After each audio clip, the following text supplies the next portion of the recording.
Hola, cage fighting connoisseurs. This is KidNativeBloodyElbow.com, joined once again by Connor Rubish and Zane Simon for the MMA Vivisection previews, predictions, and odds for UFC Fight Night Saskatoon, aka UFC Fight Night 74, aka UFC Fight Night Holloway versus Oliveira, and it's happening on Sunday, not Saturday, so it's going right up against WWE SummerSlam. I know everybody's anxious about Brock Lesnar and The Undertaker and their big rematch.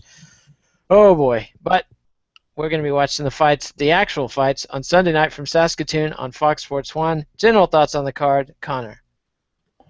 Really strong branding by the UFC to give us so many options for names of this card, don't you think? They do it for all the cards. I don't always remember all the names, but this one, Saskatoon, really sticks in my head. Yeah, I guess Saskatoon's a good one. I like this card. I'm looking forward to it, particularly because I'll get to watch it in full live, which I don't get to do that much these days. Pat Wyman and I are going to be analyzing it live for Heavy Hands, so that should be fun. It's got a good selection of prospects, some fun-looking action fights, and the main event is just bananas. Like, this is one of my, even the fact that this fight, it maybe doesn't have the name value that you would expect out of most main events, is helped. That doesn't seem like so much of a problem when you remember that because it's a main event, it gets to be 5 rounds, and 5 rounds of Holloway Oliveira is amazing. Yeah, it should be a good thing, although I worry about Oliveira's conditioning, but we'll talk about that later. Zane, your thoughts on the card? It is a great card. Do we know why it's on Sunday? Is that something that They anybody... do it. They're down. They're down in their deal to do a certain number of Sunday night fights. So It just seems like running it right up against like SummerSlam. Of all the Sundays you choose, most of them have nothing on them. yeah, and I don't know what they're airing on Saturday because it's not like it's a big. Is there maybe a preseason NFL game on Saturday? I have no idea. But would they really have to avoid running against that? Well, I Yeah. mean, they might be airing it on Fox. Yeah, on Fox. Okay. But you know. I don't know. That's my only question. Otherwise, yeah, I'm actually really interested in every fight on this card, even the 1 or 2 potentially kind of boring ones. It looks like a really fun card top to bottom where I would every card or every fight should tell you something if you're really looking for like narrative value out of these fights. Every single one should be like, is this guy getting better? Is he getting worse? Is this guy for real? Is he going to be climbing the ranks or isn't he? It should be full of those kind of fights, which is always what I want to see. Well, cool. Well, let's dive right on into it. We've got 2 fights on the UFC Fight Pass preliminary card. I believe these start at 6 p.m. Eastern Time. First up, light heavyweight Misha Kirkland versus Daniel Jolly. Zane, you can go first. I think it's Serkinov. Serkinov. Yeah. What did I say? Kirkland? Kirkland, yeah. I say Serkinov. And Connor enjoying his pipe. Indeed, yeah. It's very Are you vaping? Ah, you're actually lighting up and smoking. Watch out for the secondhand smoke. We could have a lawsuit. There you go. I don't want to get secondhand smoke through Zane, I'm going to be shotgunning through the mic right at you. There we go. All right. Now that I'm totally at ease with Connor's filthy degenerate habits, now this is a great. I mean, Serkinov is one of the legit light heavyweights that the UFC could go out and get off the regional circuit. He's been touted as a top prospect for years now. Somebody that's been on the radar. Had a couple losses in there because, I mean, frankly, like when you get into light heavyweight and heavyweight, anybody who spends a lot of time regionally is probably going to lose a couple fights just because it's so chancy.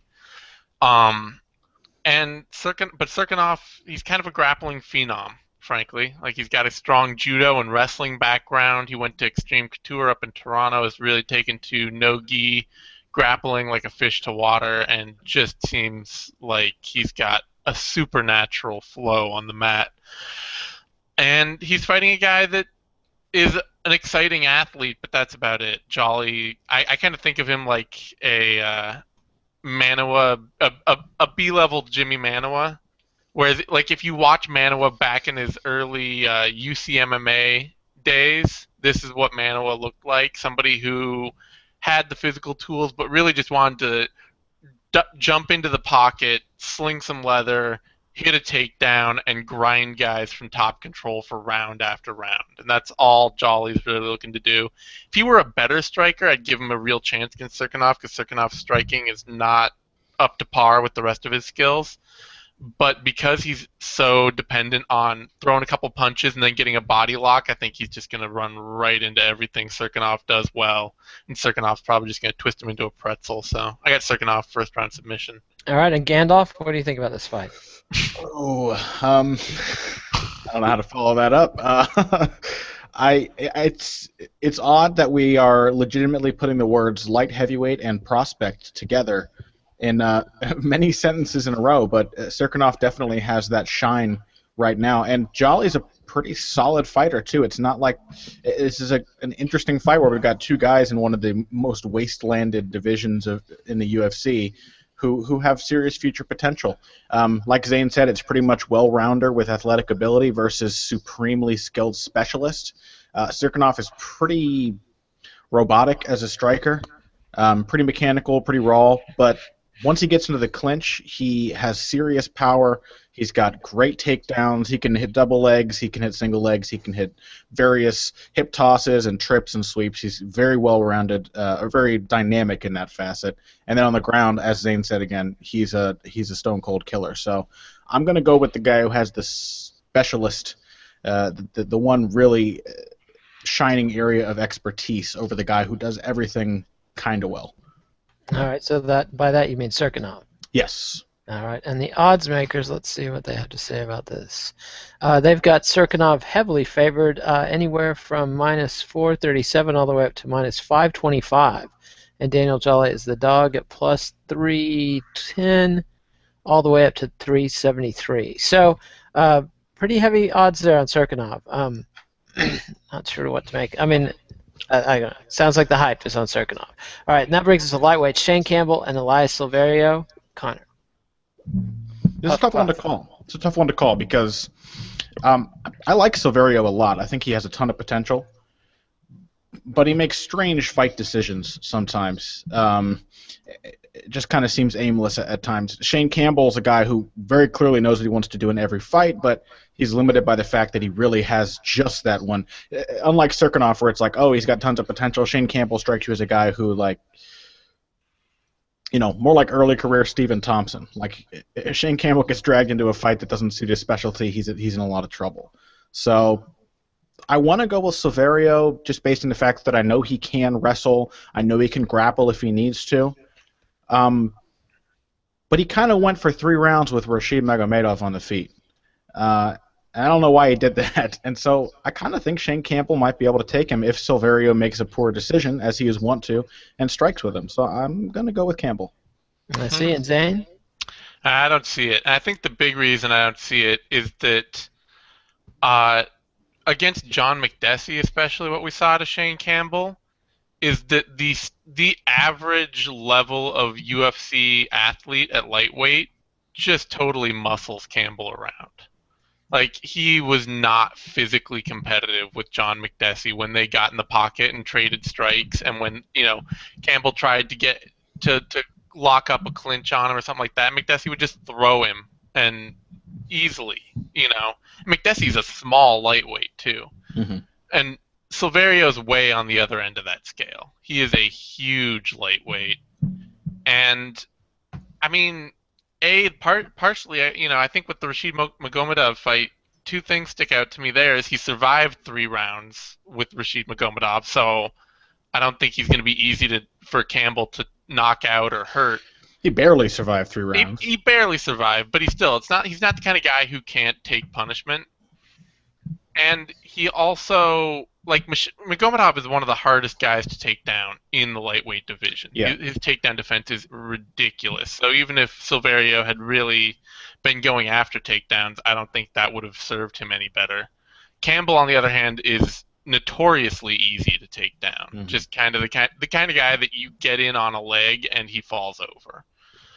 And I just think that Silverio's size and power and even, you know, hints of a well-rounded game are too much for Campbell, who really, like, he's technically a good striker, but I don't think he has the physical tools to make that his limited arsenal work in the UFC. All right, and the odds makers like Silverio as well. He's favored from -165 all the way up to -290, and Shane Campbell is the underdog at +135 all the way up to +226. And we're getting our odds from OddsShark, the official SB Nation odds partner. And the next fight is the first fight on the Fox Sports 1 prelims. There are 4 fights on the prelims. Then we go into the main event, also on Fox Sports 1. Pretty arbitrary distinction. And I think the reason it's on Sunday is Major League Baseball on Saturday night. But anyway, so flyweights, Chris Colates and Chris Beal will kick off the Fox Sports 1 action. And Zane, you can go first. This is a very close fight to me to call. Beal's a guy I think has been kind of vastly overrated by a lot of people, and Colates, I got to give him credit, as somebody that I really underrated headed into the UFC, and who's shown himself to at least be a really tough, scrappy fighter with, some skill everywhere. I think I had to actually go watch some tape on these two again to just refresh my memory, and I think I got to go with Beal. The big thing for me is honestly that Colates doesn't have a consistent takedown game, and Beal actually has a really nicely technical double leg and an okay top game. It's really that he's a better athlete. He still gets hit a lot on his feet, and Colates can strike better than I think people would give him credit for. But Beal's a better athlete. He's got a more consistent takedown game, and I don't know. I don't think Colates can get the fight, because Colates really needs top control to win. That's where he's going to dominate rounds and take rounds. And I just don't think he can get it enough with Beal. He might be able to tie Beal up in scrambles on the ground, but I don't know. I think Beal's just too strong and too good an athlete to let that happen repeatedly. So I'm going to take Beal, but it's a close fight because both guys have a lot of flaws. All right, and Connor? Yeah, for as much as we mentioned the Paddy Holohan archetype on this show, it was Chris Colates who managed to just be gritty enough and crafty enough to take that exact archetype apart. And Chris Beal is kind of that archetype with a bit of a difference in specific skill sets. He's more of a boxer than Holohan is, throws better combinations. He's probably a little more athletic and explosive than Holohan, so that dynamic style works better for him. And like Zane said, he's got a decent wrestling game to back that up. I think, unfortunately, in this case, Colates is not going to... first of all, we've now seen, and so has Chris Beal, what Colates can do to an underprepared fighter who relies on their athleticism and on these big movements too much. So honestly, I really didn't think much of Chris Beal before his fight with Neil Seery. Having seen how he hung with Seery, who is a very tough and crafty fighter, kind of like Colates, just with more of a boxing specialty, I think he can probably take it against a lesser version of that this time.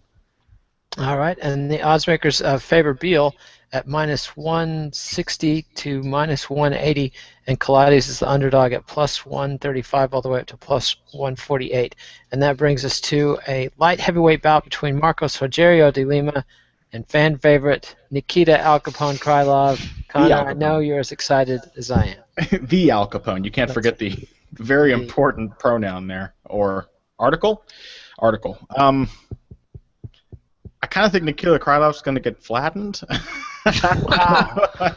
This isn't the first time people have predicted this for Nikita. It's very true. Krylov is very strange in that he's equally capable of completely failing as much as you expected him to and completely surpassing your expectations. Like, he'll look as bad as you think he will or way better than you think he will, alternating back and forth. It's tough to call. I just think, Krylov's one thing has always been that he's a pretty decent technical striker against a bunch of guys who aren't. And not only is Lima a pretty solid technical striker himself, he's pathologically aggressive and he's very powerful. I think if he ties Krylov up in the clinch and starts to go to work on him, he's probably going to get him out of there in the first round. Sorry, the Al Capone. I'm sorry. Wow, that's brutal. Zane, make me feel better. Hey, he doesn't go by the Al Capone anymore. Oh, He's abandoned that nickname. what is Yeah. he now? Well, I don't think he has a nickname anymore, but to those diehard fans of us out there, he's Nicky Thrills. His shirt on picture is no longer the Al Capone picture either. Yeah. I got a picture of him weighing in. Bummer. Yeah. At this point, he's Nicky Thrills. I like that. but- Too. That's good. Yeah. This is another fight that I'm really split on, and one of the reasons that I'm really have a tough time picking it is that Krylov has shown pretty regularly over his career that he is just stupid tough. Like, that's one of his best assets in a division where being that tough is like a huge asset, you know? He's really tough, and I don't know, like Rogerio de Lima, for all of his obvious physical and athletic tools, is still kind of he's still kind of muddling along with a somewhat raw skill set. Like, he's very willing to just wade in and try and out brawl opponents, you know, and he's got a pretty good clinch game when he can get it there, but even then it's not like a really complicated striking clinch game. It's just sort of like, well, he's good at pressing guys up against the cage, holding them there, and then exiting with the strike or resetting. And I don't know. I have this. I think you can either see Krylov just outlast him over, survive the first round, get De Lima tired, and outlast him and outwork him.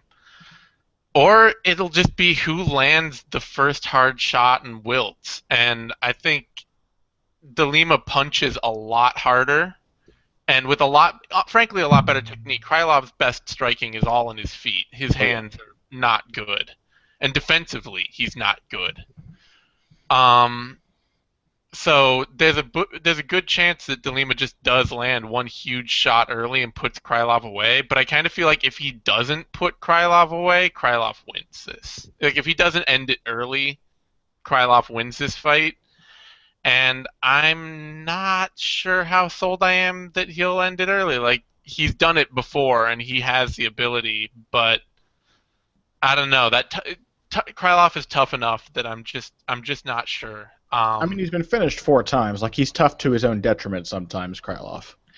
Yeah, but I think even like when he's been finished, it's all submissions except that Soa Palele fight where that was just like that was an exhaustion TKO. Even like Krylov wasn't any more done than he was in the first minute of the second round. Fair, yeah. So I don't know. Like, I'm gonna go Krylov. I can't pick against Nicky Thrills, and I don't think that I've seen enough of Lima against good, tough, light heavyweight caliber fighter, like guys who actually have the chin to survive at light heavyweight. I haven't seen him beat enough of those guys to make me think that he can finish Krylov early. I will be rooting for Krylov. I can say that much. Yeah. Well, we all will. It's America's team, but I guess Ukraine's team, whatever. But the odds makers, they like De Lima as well. They've got him favored at -139 up to -160. And Nicky Thrills is the underdog at +115 all the way up to +126, and that brings us to bantamweights Yves Boone and Felipe Arantes Zane. This is probably Jabun's. I don't know. I've never figured out quite how to say his last name. Jabun. I think it's Jaboué. Yves Jaboué. I think this is going to be the end of his current win-1, lose-1 streak. Arantes isn't great. Like, we've kind of seen that all of his skills have hit sort of a ceiling. He's not a great defensive wrestler. That's the real fall down point of his style, and it unfortunately seems to be a major problem. Well, actually, he's out of. I thought he was out of shoot-a-box. He is out of the new shoot-a-box at times, but I guess he's also training out of Macaco Gold Team. I don't know if those are different things, but I think he's also been with that new shoot-a-box crowd out of Brazil. That's Thomas like Almeida. Thomas Almeida. Mineiro, those guys, and they're defensive wrestling is universally not good. The problem for them seems to be that they, even with, I've heard they're spending a lot of time working on the defensive wrestling, but they either strike or they wrestle, and they can't do both. So when they are stuffing takedowns, they're not they have no offense, and when they are creating offense, they have no takedown game.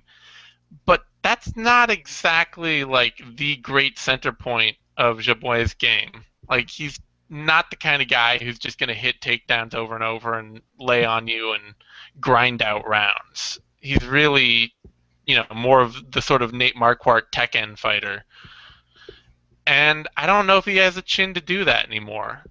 Arantes has a good enough counter game on his feet. He's got a good enough grappling game off his back that I think he's going to be able to get to his feet too much. And I think he's going to be able to hit Jabouet too many times. And sooner or later, he's going to crack him and hurt him and either TKO him or choke him out. So I got to take Arantes here.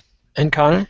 Yeah, and Jabouet is also kind of he really hangs back and prefers to counter and pot shot from range. So I really think there's a higher chance that we see Arantes taking Jabouet down than the other way around. He's not a bad offensive wrestler himself. Yeah. And he's got a good ground game. And like shoot-a-box fighters of yore, he's a killer with his strikes on the ground. He can't soccer kick like Vanderlei Silva used to, but he throws those diving guard pass punches, hard elbows from top. He's good at that kind of stuff. And then he's still got that very similar style to Tomas Almeida. He's not quite as hot a prospect. He doesn't have quite the same athletic ability or the same innate fighting talent.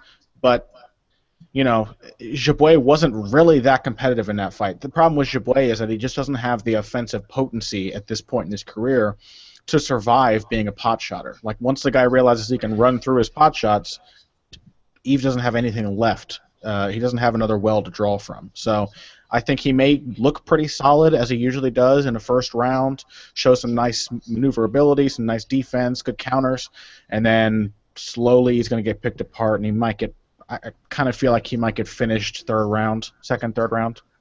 All right, and Arantes is favored, but not enormously, minus 185 all the way up to minus 220. And Jabouet is the underdog at plus 145 all the way up to plus 170. And that brings us to lightweight Sam Stout and Frankie Perez. Sam Stout has closed so many preliminary cards. This isn't going into a pay-per-view, but kind of the same pattern. Is Sam Stout done? Connor, your thoughts? Kind of seems like it. Sam Stout was the win-loss guy for so long. Now he's finally begun the losing streak. Granted, Ross Pearson, KJ Nunes, KJ Nunes knocking you out at this point in his career is not that great either. Ross Pearson's not so shameful a loss, and he wasn't uncompetitive in that fight. That's the thing with Sam. Like, he really does still have flashes of, I don't want to say brilliance, because I don't know that he's ever been a brilliant fighter, but flashes of confidence. Like, there's a memory of a fighter he used to be at times, and then other times it just kind of seems like the athletic ability that used to give him an edge is kind of fading, the power is kind of going away, and he's never been a tremendously hard hitter in the first place. His chin doesn't seem to be there the way that it used to be. It just kind of seems more and more like an aging fighter, unfortunately, because he's only 31 years old. But he's had a pretty long career. He's been in a lot of very tough back-and-forth fights. You can't really be that surprised. And then, see, the matchup might still favor Stout. That's the thing. Perez is not exactly a great striker. He's not even a stupendous wrestler. His stock and trade is really his grappling, his submission grappling game. The chances of him getting Stout down are higher than they used to be, higher than they ever would have been before. And I can really see him submitting Stout late in the fight. I have no confidence in this pick, but I think I'm going to pick Stout. I think he's got the takedown defense. I think he's still crafty, even if he's not quite there. And Frankie Perez is just not the caliber of guy that's beaten him. At least KJ Nunes, we do still know KJ Nunes hits pretty hard and throws decent punches, even if he's a very limited fighter. So if Stout can make this a kickboxing match like he's been very successful in doing for the past 5 years, then I think he can probably eke out a decision. Ouch. And Zane, your thoughts? I would agree, except I think for one thing, or two things. First of all, Cody McKenzie, who had a pretty competitive fight with Sam Stout. Cody McKenzie is a weirdly effective striker when he's on. Weirdly effective. He's weirdly effective. Second, James Krause. And Kraus is, his win over Crookshank was great, but he's also kind of like not, he's not a top level athlete. He's not You're like, kind of saying that Stout has a tendency to make bad strikers look a lot better than they are. yeah, and just to like guys who, he's showing that guys who aren't even at the athletic peak of the division or the skill peak of the division can still hang around and really trouble him at this point. He's not just putting guys away that are lower down the totem pole than him, and he hasn't been for a while. And because of that, I feel like even if this is a fight on paper where you look at it and you're like, well, Stout's got the striking edge, Perez doesn't have a huge edge in wrestling or grappling, or maybe he's got a decent edge in grappling, but that's like the least consequential edge in the UFC usually. Even if I'm looking at it on paper as a fight that I would pick Stout to win, I just don't think we're there anymore. I don't think that Stout at this point in his career should be getting the benefit of the doubt over a good athlete on the rise who isn't terrible at anything. Like Perez is at least a functional striker and a pretty decent wrestler and a good grappler, and I just don't think that we're there anymore with Stout. Where it's I think if they match Stout intelligently going forward, he will still make a really solid test for prospects coming up through the ranks. Yeah, I do think this is a great test for Perez. Sure, and I think that Stout is still the kind of fighter, just given he's got more experience than most MMA fighters on the planet, more high-level experience than most. And he's, even in fights that he's lost, he's still been relatively competitive. Like, he was pretty competitive with Ross Pearson on the feet in that fight. I think that Stout is still going to have these flashes of, I guess I will just say flashes of brilliance, because I love those crafty veteran performances with a guy who has no right to still be competing. If he doesn't win, he makes a prospect look bad, or he gives him way more trouble than we all thought he would. Yeah. And I've seen that too many times to just say, like, oh, he's done unequivocally. I think Stout still has enough left to make those fights difficult. You know what I mean? I think this is a really well booked fight. I do. I think this is the perfect booking for Stout and Perez, which is, like I said, even fights on this card that I don't think are that, like, may not be that exciting. This may not be an exciting fight at all. This could be an ugly clinch grind for 3 rounds. It's still, you're either going to learn where Frankie Perez is or right where Sam Stout is from the outcome of this. Crossroads fight. Really well booked because of that. Mm-hmm. All right. And so the odds makers like Perez as well. He is favored from -120 to -145, and Sam Stout is the underdog at -110 all the way up to +118. So an interesting fight. I never was a huge Sam Stout fan, but he's been around so long. It'll be sad to see him going out on his shield. And now we come to the main card, 6 fights on Fox Sports 1 Sunday night, starting with women's strawweight Marnia Moroz against Valerie Letourneau. Zane, you tell us all about it. All right. This is a great secondary proving ground for Moroz. I think there are enough questions surrounding her win over Calderwood that even as impressive as it was, I'm still like, I know that Moroz was somebody that I don't even wanted to say that I underestimated her, but that she took a huge leap on her way into the UFC. Like, there was a sizable leap between what she showed regionally and what she showed in her first fight in the UFC. And this is the fight where she has every right to do it again. And so it's going to really prove that she can do it again. Like, that's the fighter that she is. Because Letourneau she's good. She's a much more technical kickboxer than most of her division.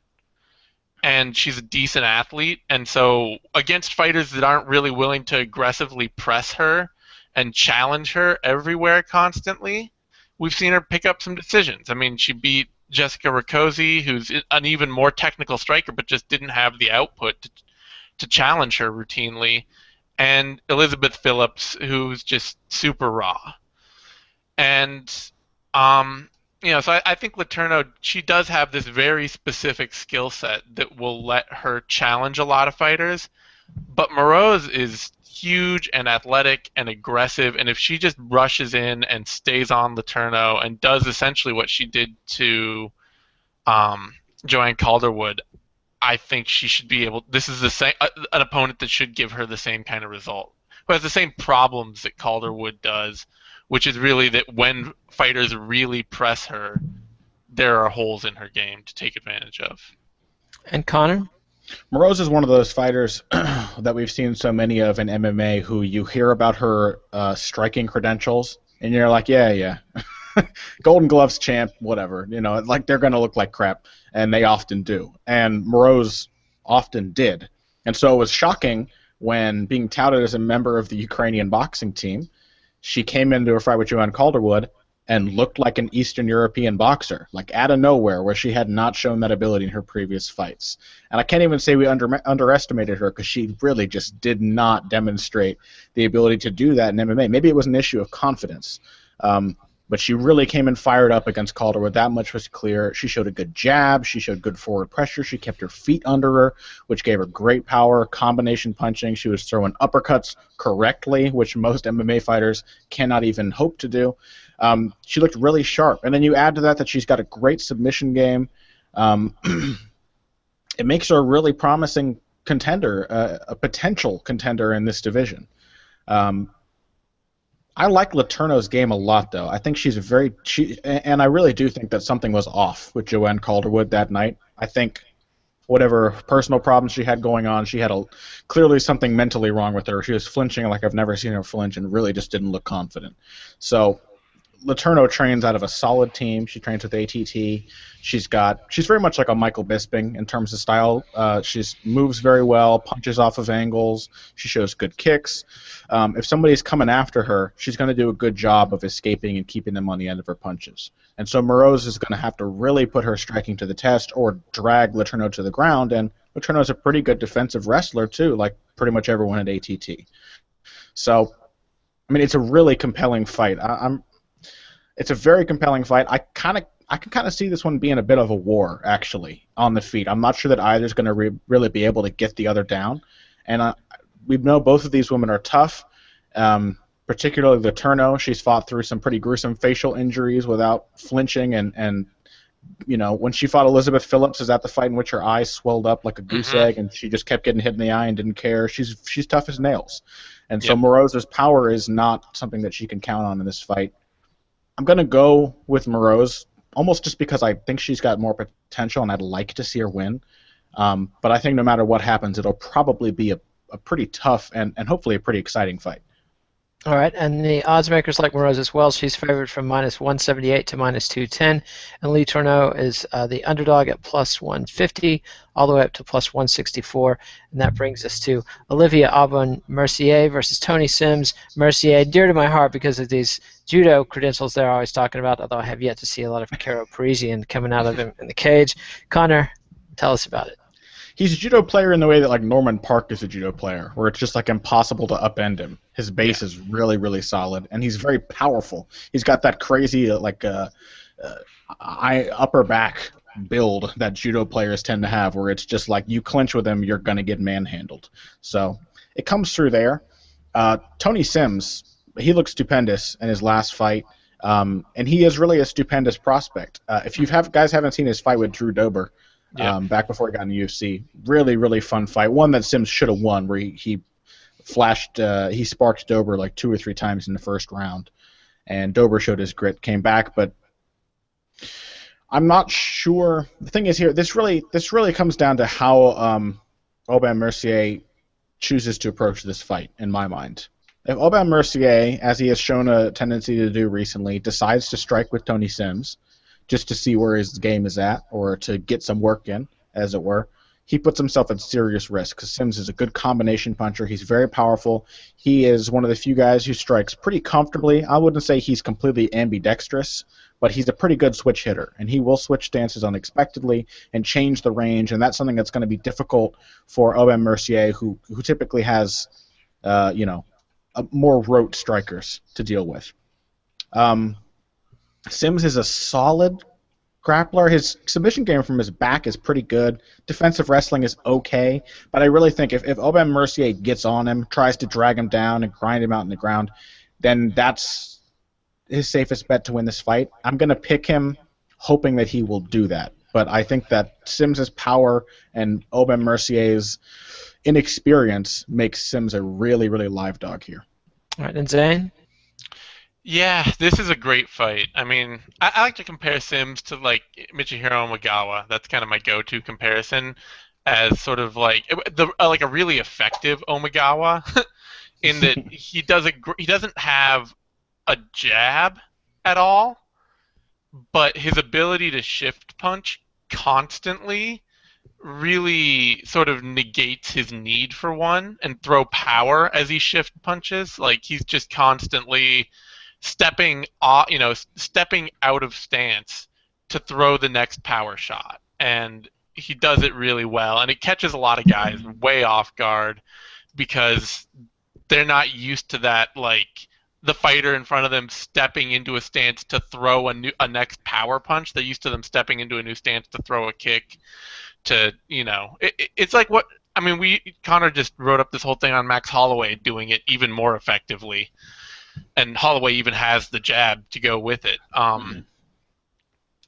But Sims, like he really is a super dangerous fighter to hang out with on the feet. So yeah, I think Aubin Mercier is clearly a better athlete, more dynamic, more powerful, more able to, especially just on the ground. He's another one of those. He reminds me a lot of Misha Serkinov, I'll say. The kind of guy who his striking is still wooden, but if he starts to get in on a body lock or get in on your hips and drag you to the ground, he's just kind of constantly sneaking into new positions. All of a sudden he's on your back, choking you. All of a sudden he's rolling for an arm bar. Just very, he's maybe not quite as varied as Serkinov, but he's also, I think, more controlling and a little better just at keeping that kind of momentum going. But then again, Sims has a game that's really kind of reminds me of Chad Laprise. And Laprise is not as good an athlete as Aubin Mercier, but he was able to defend the takedown enough and grind Laprise is not as good a striker as Sims, or not as good an athlete, but he's able to stuff the takedowns, grind Aubin Mercier enough, and force him into boxing exchanges enough that he was able to beat him.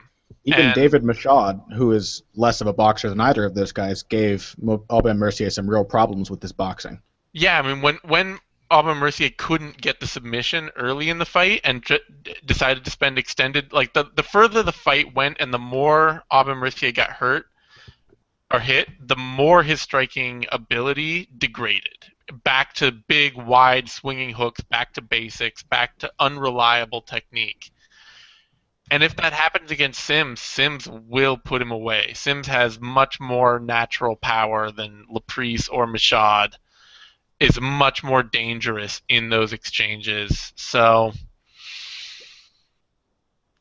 you know what? I'm gonna do it. I'm gonna take Sims. I'm gonna take Sims for the upset. I think that he presents a different puzzle than Michaud or Lindsay, and I have the feeling that Aubin Mercier is going to come in thinking that he can fight the same fight he's fought the last couple times and get the same result out of it. All right, Zane is the dog rider today, and Sims is definitely a dog. He's the underdog at plus 180 all the way up to plus 206, and Aubin Mercier is the favorite at minus 224 all the way up to minus 270. And that brings us to Chad Laprise and Francisco Ronaldo in the lightweight division. Zane. This could be a super boring fight. I mean, and this is still a good fight. Like, it's still a well-booked fight, but these are two guys that really love to cage grind and make opponents miserable by grinding them against the cage. I can't believe it's not a middleweight fight. That's. I know. This is like your prototypical middleweight fight at lightweight. I don't know. Laprise is really solid, but also really not varied in his game. Like, he's got some good ground and pound, and he's a good striker, but he's really mostly just kind of strikes, keeps things on the feet, cage grinds, rinse, repeat. Doesn't do a lot else, and he's not the best athlete. He's just like really tough and really consistent in his approach, a lot more consistent and more technical than a lot of fighters doing what he does. But Ronaldo's also kind of a sneaky good kickboxer. Better than you'd think, because he came in with this reputation as like a hulking Brazilian grinder who's going to throw guys down and lay on them for 3 rounds. But he's actually got some like regional kickboxing titles, and has shown more recently that he's more and more willing to just hang out and strike with guys on the feet and really make fights hard on them. Like he did that with Norman Park, and when Park couldn't outstrike him and was forced to try and outgrind him, he couldn't outgrind him either, and he lost a fight. And I wonder with this if Ronaldo can cause Laprise problem. I think Laprise is the more technical striker, and he should be able to stop a lot of what Ronaldo does, because Ronaldo's wrestling game is frankly just not that complicated or varied.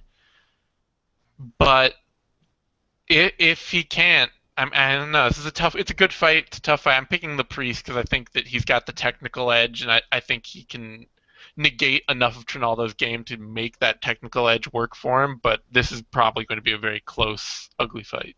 All right, Connor, and make it quickish because we want to talk about Oliveira Holloway as much as possible. So go. Okay. I like Chad Laprise's style a lot. I think in many ways he's kind of the striker that Firas Zahabi has always wanted Rory McDonald to be. Firas Zahabi loves his footwork as a primary means of defense, and Chad Laprise uses great angles, and he punches off of those angles very consistently. I think the difficulty for him here is that he's going to be against a guy who I would probably call the new Gleison Tebow if he wasn't older than Gleison Tebow. Shockingly, Gleison Tebow is only 31 years old. I don't know how that's possible. Pat Wyman thinks it's Cuban record keeping, that he's probably not 31. But, you know, Ronaldo has that sneaky good boxing where it's like if he can give you trouble with his boxing, you almost feel hopeless because you kind of know you can't outgrind him. I mean, he doesn't have stupendous defensive wrestling. He can't be taken down, but this is one guy who's probably not going to give him that threat. Chad Laprise is, you know, unless he's just trying to do that tactical takedown that sometimes TriStar guys do, he's probably not much of a wrestling threat. And we saw Laprise start to struggle in his last fight with Brian Barberena. The more that fight wore on, Barberena was like, well, fuck it, I'm just going to walk through his punches. And it gave Laprise trouble. He doesn't have a huge amount of pop. His footwork is good, but he doesn't really have a second or a third layer of defense behind that, not a significantly effective one, kind of like George St. Pierre. Like, George St. Pierre never had head movement, never had great parries. You got past his footwork, past his jab, he could mess you up. So I'm going to pick Chad Laprise, but I think Ronaldo could make it really ugly, and there's a good chance of him pulling ahead if he can swing the momentum his way by the end of the fight. All right, and Laprise is favored. Pretty medium heavy, minus 319 all the way up to minus 390. Ronaldo is the underdog at plus 250 all the way up to plus 290, and that brings us to Josh Berkman and Patrick Cote in the welterweight division. A little bit of retread action here. Connor. I'm going to go with Berkman. I'll just make this one quick. I think he's a more well-rounded striker. You know, he's got a similarly long career to Cote, but Cote's looked pretty faded lately. He had a competitive fight with a really, really worn-out Joe Riggs. Doesn't really say a lot about his abilities, whereas Berkman's inconsistent, but he's still had some solid performances recently. So I got to go with him. And Zane? Yeah, I'm picking Berkman too. I think that, I don't know, Cote could give him trouble. If Cote can scare Berkman off of his striking, then Berkman could end up in this, playing the same kind of Dong Young Kim game he played, where he just like was willing to lose the fight for no good reason. But Cote doesn't, you know, as good a wrestler as Cote has become, and he's become a much better one, he's not Dong Young Kim in terms of grappling and control and takedowns. So Berkman should be able to take this just out of movement and pot shotting and being more varied. All right, and Berkman is favored, minus 126 to minus 140, and Cote is the underdog at his home Canadian turf, plus 100 all the way up to plus 120. And that brings us to Eric Silva versus Neil Magny. It was supposed to be Eric Silva versus Rick Story. What do you think, Zane? I gotta pick Silva. I mean, Magny coming in off a loss against Demian Maia on short notice in a fight in which he was completely depantsed. Yeah, and that's the thing is that Neil Magny, you know, early in his UFC run, we saw that he had trouble with grapplers. He lost to Sergio Moraes, he lost to Seth Bashinsky, and then he even, you know, Rodrigo de Lima, who's not a good fighter at all, gave him fits for a round before Magny suddenly realized, oh yeah, I can just beat the tar out of this guy. Um, and then I kind of thought that maybe, well, maybe all of that taught Magny what he needed to work on, and he'd gotten into the gym, and he, would show more. And Maia is really good. We know Maia is really good, but Maia's also not the kind of he's not getting a lot of submissions lately. Usually, if guys can compete with him on the mat at all, he just locks them down and says, "Okay, you know what? I'm just going to hold position, keep control, win rounds." That's been Maia's approach. He says he's changed that approach, but this late in the game, I mean, I don't know how much can he really have changed his approach, and how much of it is just Magny giving away positions constantly to Damian Maia. So Eric Silva's a much more aggressive submission hunter, and Magny's takedown defense is not impenetrable. And I don't know. There's a very good chance that Magny catches Silva with something hard and makes Silva desperate, and that really just changes the whole aspect of the fight in a hurry, because Silva's striking is still terribly ugly. But I think if Silva gets in on a body lock and takes Magny down, he has all the ability to hit a quick submission and take advantage of the kind of positions that guys like Alex Garcia, Rodrigo de Lima were able to get on Neil Magny and not take advantage of. And Connor? Yeah, I think Neil Magny is going to be one of those guys who's just always going to have the curse of the slow starter. And I don't know if it's going to be like the solution's going to be sparring backstage before the fight, like Donald Cerrone has said he's done, to get himself to start more quickly, to get into fight mode in the first round. But being a slow starter against Eric Silva, like, it's not a good look. Eric Silva's inconsistency has made it far too easy to forget how dangerous he can really be when he's on. Jason High is a really good fighter, and Eric Silva took him out of there with a quickness and with no difficulty. He is an expert counter wrestler. For one round, he is one of the most dangerous finishers in the UFC, particularly with his submissions. And against a slow starter like Magny, it presents a lot of difficulties. And Magny also strikes me as a guy who's been trained really intelligently. I have a lot of respect for his coach, Elliot Marshall, but it's like he's been so specialized to the current metagame of MMA that now we're like back in the era of wrestlers who couldn't fight off their backs. Like, he's so specialized towards the idea of, okay, if you're going to be on the ground, you got to be on top, or you got to get back to your feet, that when he does wind up on his back like he did against Maia, he's like panicking and clueless. He really didn't look good in that fight, and he's had difficulties in those positions throughout his whole impressive run. So unfortunately, I think this may be yet another halt to the Magny train. He might have to go back and work on some more things. Hopefully we'll see him come back, take another slow climb up the ladder, and realize his potential. But I think Eric Silva could probably submit him early here. Yeah, and the odds makers agree they've got Silva favored from -172 all the way up to -200, and Neil Magny is the underdog at +145 all the way up to +165. And that brings us to the main event, UFC featherweights, Charles Oliveira versus Max Holloway. I think this fight determines the number 2 in line for the title shot after Frankie Edgar. Connor, what do you think? Yeah, both of these guys temporarily waylaid prospects with huge potential. Both matched really tough, really early in their careers.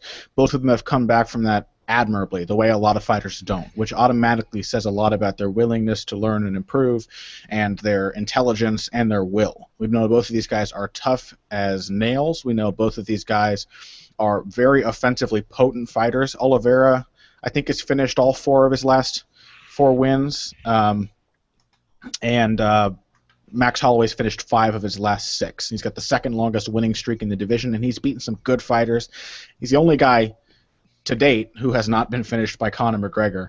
Granted, Conor McGregor hurt himself in that fight, but Conor McGregor also felt compelled to grapple with Max Holloway in that fight because Max Holloway is a pretty damn good striker. In fact, I think he's got the potential to be the best striker in MMA by the time he's finished improving and developing. And if you watch him now, you almost forget how good his fundamentals are because he does so much wild stuff. He's so experimental and creative. He'll do those off-the-cuff stance switches that Zane was talking about, taking these awkward angles, throwing these unorthodox strikes. You go back and watch some of his earlier fights, or you watch when that stuff doesn't work too well for him, and he's a very technical boxer. He can sit in one stance, move around on the outside, and keep a jab in your face for 5 rounds if he has to.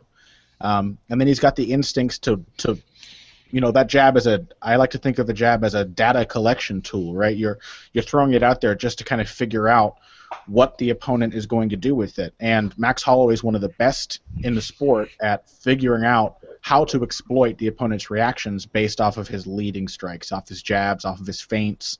It makes him so tricky to deal with, particularly in a 5-round fight. Now, we haven't seen him in a 5-round fight before, but the guy is a prolific late finisher. He tends to start a little slow, but it's more that he's feeling his opponent out and figuring them out than it is that he just can't get going. Because we've also seen him, stand his ground and go toe-to-toe if he has to early in a fight. So Oliveira is very offensively potent. I think he's got a very reasonable chance that he could spark Max Holloway early. He could just refuse to back down, walk through his punches, maybe even drag him to the ground, pull guard if he has to. We've seen him do that before. Muscle Holloway in the clinch. But if Oliveira does not get Holloway out of there in the first, maybe the second round, I think he's up for basically a beating that lasts as long as it takes Holloway to finish him.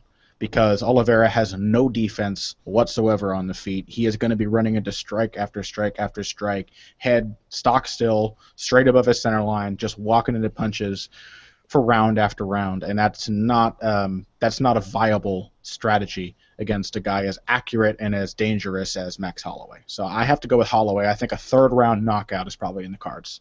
All right, and one correction, Jeremy Stevens went to a decision against Oliveira in his fight before last. And also one thing to note, Oliveira has missed weight twice in his last 5 fights, so that's going to be a big factor. If he misses weight Saturday, that makes for a very interesting situation. Whereas I think Holloway is a guy who probably doesn't have to cut much weight at all to fight at featherweight. No, I think he could easily make bantamweight if he had to. All right, Zane, your thoughts? Yeah, this is a great fight. It's definitely is for the number 1 contenders, or the next number 1 contender spot. I wouldn't even be that sad if one of them got it over Frankie Edgar, not because I don't like Frankie Edgar, but just because I've seen that fight before. And you're assuming Aldo beats McGregor. Well, yeah, okay, that's true. True enough. I'd watch Holloway rematch Conor McGregor or fight Jose Aldo. I don't care. Yeah, I'd much rather watch Holloway fight for a title at this point than I've seen Frankie Edgar fight for titles. I'd like to see him fight Conor McGregor. I would like to see that fight before either Holloway or Oliveira against McGregor. But if Aldo wins, I agree with you. I prefer this fight. But I think what it comes down to for me is essentially that Charles Oliveira doesn't really have the style of a top 5 fighter. He has the style of a top 10 guy. Of an action fighter. Yeah, and of an action fighter. But it's not the kind of thing. You look at the guys who are really stalwarts in the top 5 right now. Frankie Edgar, Chad Mendes, Jose Aldo, Conor McGregor, Ricardo Lamas. And they're all... Lamas aside, who's just his own weird thing, but even still, they're all very functionally competitive strikers who have a decent, combination of other skills to back that up, but are very competitive strikers. That's the first thing. And Charles Oliveira is a good enough striker to beat guys who can't strike. He's a good enough striker to make, life hell on the Nick Lentzes of the world. But he's so so upright, so defensively open, and still really mechanical in a lot of ways from the outside, that it just doesn't feel like that's some place that if he gets stuck on his feet in prolonged battles with somebody like Holloway, that he can compete. Nick Lentz came this close to finishing him on the feet. Yeah. And he's shown in that he's an insanely dangerous grappler, and that he's a better wrestler than people thought on the way up. But I think, Holloway's at the point in his career now where you really do have to be able to keep up with him striking to beat him. I think the rest of his skills, the rest of his game is good enough that getting takedown, his takedown defense is going to be a matter of footwork and angles and staying outside and keeping guys off of his hips rather than, just getting in and trying to out-wrestle someone. And if it were the case of he's going to go in and charge in on and shoot a takedown on Charles Oliveira and then try to play top control and outwork him on the ground or try to out-wrestle him or try to out-clinch him against the cage, then Oliveira would have a really good chance. But I think that Holloway's got the skill at this point to stay outside, keep Oliveira off his feet and off of his legs and off of his takedown game, and at which point Oliveira has to be a competitive striker with him, and I don't think Oliveira can. So I got to take Max Holloway, and I think he probably will end up finishing Oliveira. All right, and the odds makers agree. They've got Holloway favored -218 all the way up to -285. Oliveira, the underdog, at +175 all the way up to +220. So pretty good card. Again, it's Sunday night, not Saturday night, going up against WWE SummerSlam. Connor, do you have any secret surprises on the gambling front? It's such a well-matched card. There aren't a lot of mislaid lines. Everything's very competitive, really intelligent matchmaking. I think if you have to go for an underdog pick, you could hardly do better on this card than Tony Sims. Especially if Aubin Mercier, so inexperienced, tries to strike with him. That's a really dangerous puncher he's going against. And I actually like Max Holloway even as a pretty heavy favorite, -200. I think he's got a really solid chance of beating Oliveira here. I agree with Zane. The Gottis and the Wards of the world are not champions. They're not ever the best in their division. They're fun to watch, but Max Holloway has the style of a champion. He is a very consistent performer and an adaptable one, and Oliveira just does his thing whether it works or not. I think Holloway's kind of a lock here. I'd also say that Ronaldo, it might be worth something at 290, especially if you could get Ronaldo by decision. I bet he has 575. Yeah. That's a tempting bet. That's a tempting bet just for some change, because if he's going to win, he's probably going to win by decision, and it's certainly something that could happen. And he's got a respectable shot at winning, Yeah. And I'd like to see some odds on if Oliveira makes weight or not. I think that is a live bet as well. So, but I don't see that anywhere available to bet on. Anyway, follow us on Twitter at BoxingBush, BUSCH, at TheZaneSimon, at KidNate. Read us at BloodyElbow.com. Subscribe to MMANation.com on YouTube. Subscribe to MMA Nation on iTunes.